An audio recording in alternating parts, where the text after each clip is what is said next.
Syederun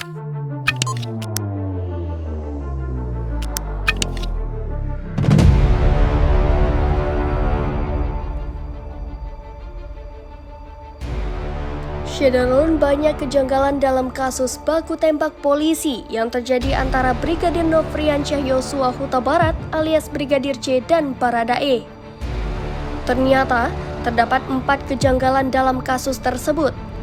Diketahui insiden ini terjadi di rumah dinas Kadif Propam Polri, Irjen Pol Verdi Sambo, di Kompleks Polri Duren 3 Pancoran, Jakarta Selatan pada Jumat 8 Juli 2022. Pertama, CCTV rumah Irjen Pol Verdi Sambo. Tim Mabes Polri menyebut Brigadir J terlebih dahulu mengeluarkan senjata api dan menembak ke arah Baradae yang berada di rumah tersebut. Namun, Samuel Huta Barat, ayah Brigadir J, dilansir Tribun Jambi pada Selasa 12 Juli 2022 mengungkapkan jikalau putranya yang menembak secara membabi buta. Lalu, seperti apa kondisi yang ditembak? Ia menampik kalau jarak 3 meter tidak mungkin tidak kena kalau terjadi baku tembak. Ia meminta pihak kepolisian untuk lebih terbuka dan memperlihatkan CCTV di lokasi kejadian. Kedua, 3 handphone keluarga inti diduga diretas.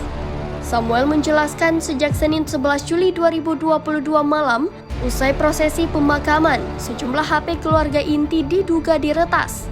Handphone ibu dan kakak kandung sulung korban tidak dapat digunakan untuk mengakses media sosial dan WhatsApp. Namun, hingga saat ini diketahui handphone adik dari korban juga tidak bisa difungsikan untuk mengakses WhatsApp dan media sosial lainnya.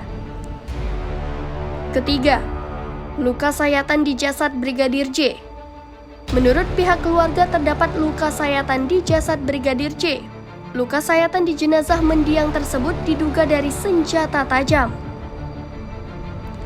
Terkait luka sayatan, pihak kepolisian pun mengatakan hal itu terjadi akibat proyektil yang ditembakkan oleh Baradae. Keempat, beda kronologi yang diungkapkan kepolisian.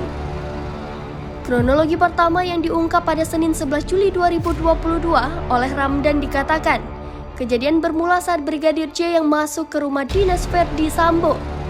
Baradae yang berada di rumah tersebut kemudian menegur Brigadir J. Brigadir J dikatakan Ramdan mengancungkan senjata dan melakukan penembakan. Karena itulah Baradae menghindar dan kemudian terjadi baku tembak di antara keduanya. Kronologi berbeda kemudian diungkap Ramdan selang beberapa jam. Ia mengatakan Brigadir J sempat masuk ke dalam kamar Kadif Propam. Saat itu, di dalam kamar ada istri Irjen Verdi Sambo, Putri. Kemudian Brigadir J disebut melakukan tindakan pelecehan, serta menodongkan senjata ke kepala istri Irjen Verdi.